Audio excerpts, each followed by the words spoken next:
11h sur BFM TV. Merci d'être avec nous. Des centaines d'interpellations à chaque journée d'action contre la réforme des retraites. Et une question, ces arrestations sont-elles toujours justifiées?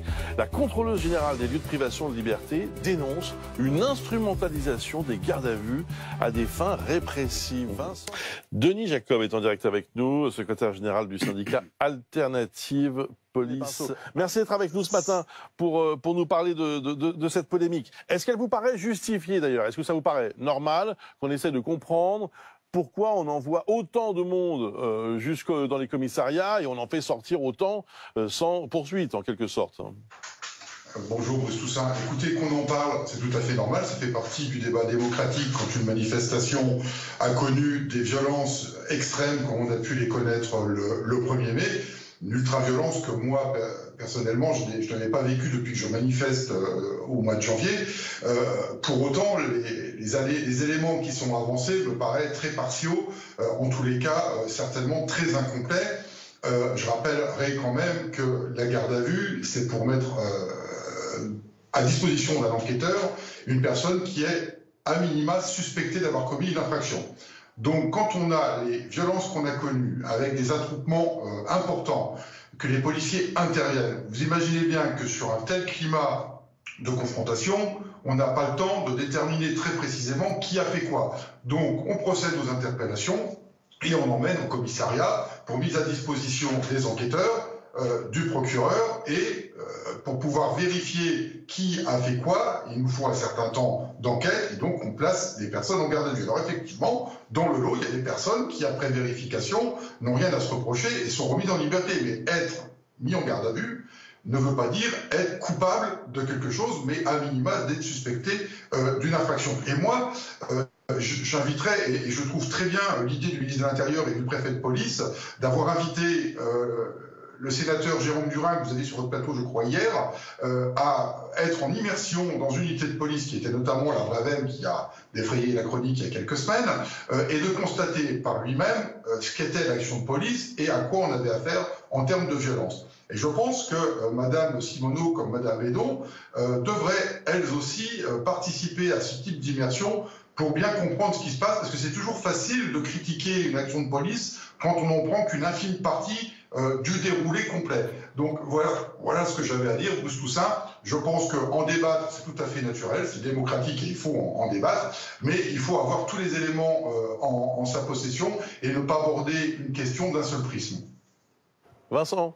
Oui, une question, Monsieur Jacob. L'un des problèmes qui se pose, qui a notamment été reconnu par le ministre de l'Intérieur, Gérald Darmanin, et également le préfet de police, c'est la rédaction des fameuses fiches d'interpellation qui sont mal rédigées ou alors qui manquent d'éléments probants. Est-ce que vous considérez, vous aussi, qu'il y a des progrès à faire de ce côté-là parmi vos collègues qui rédigent ces fameuses fiches d'interpellation sur le terrain? Est-ce que vous reconnaissez que là-dessus, il y a encore du travail à fournir?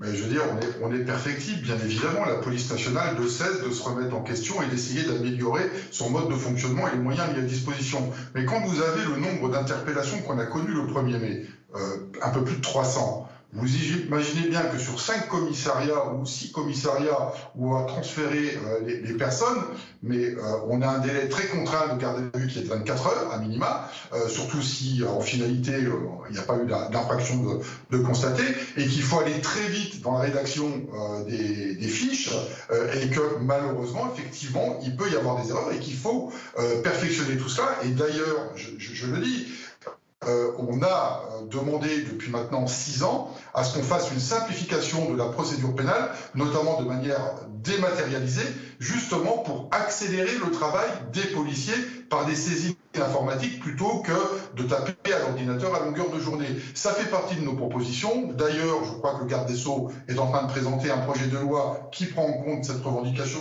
que nous portons. Il en porte d'ailleurs une autre, parce qu'il y a la question de la loi anti-casseurs, et c'est bien le sujet fondamental et central des problématiques auxquelles les policiers sont confrontés en matière de maintien de l'ordre dans notre pays depuis plusieurs mois. Alors Denis Jacob, ça vous paraît intéressant comme idée, justifié? Tout ça, là aussi, je vais vendre un peu mon organisation syndicale Alternative Police CFDT. Cette idée, on la porte depuis plusieurs années, puisque nous avions fait cette proposition à l'occasion de la lutte contre le hooliganisme, et un projet de loi avait été déposé, il avait été retoqué à l'époque par le Conseil constitutionnel. Je crois d'ailleurs que votre confrère sur le plateau l'a rappelé tout à l'heure. Donc bien évidemment que nous y sommes favorables, mais il ne faut pas qu'elle soit faite n'importe comment. Il faut de toute façon qu'elle cible obligatoirement les casseurs, les Black Blocs qui sont déjà clairement identifiés, qui pour la plupart sont d'ailleurs fichés S. Ils sont de l'ordre de quelques centaines. Et autour de ces meneurs, vous avez une agrégation de tout un tas d'individus, comme on a pu le connaître au 1er mai, avec une mobilisation de près de 2000 casseurs. Mais ça va beaucoup plus loin que cette loi anti-casseurs. Il faut aussi se poser la question de comment endiguer les appels à se réunir sur ce genre de manifestation pour venir casser, qui se passe sur les réseaux sociaux. Il faut trouver des mesures juridiques pour pouvoir couper ces appels et ce réseautage qui est fait pour que tout le monde se retrouve à un point précis, à une donnée précise pour aller casser. Et puis, il y a la coopération européenne policière qui, je pense, pose question. Vous savez, nous sommes dans l'espace Schengen. Il y a la liberté de circuler dans cet espace et je pense qu'on doit renforcer la coopération policière justement pour éviter de voir ce type d'individus de Black Blocs, puisqu'ils viennent notamment des pays frontaliers comme l'Allemagne, la Belgique ou les Pays-Bas, et qui sont très organisés, qui font des stages de commando pour intervenir sur des théâtres de manifestations pour casser, qui sont organisés dans d'autres pays européens.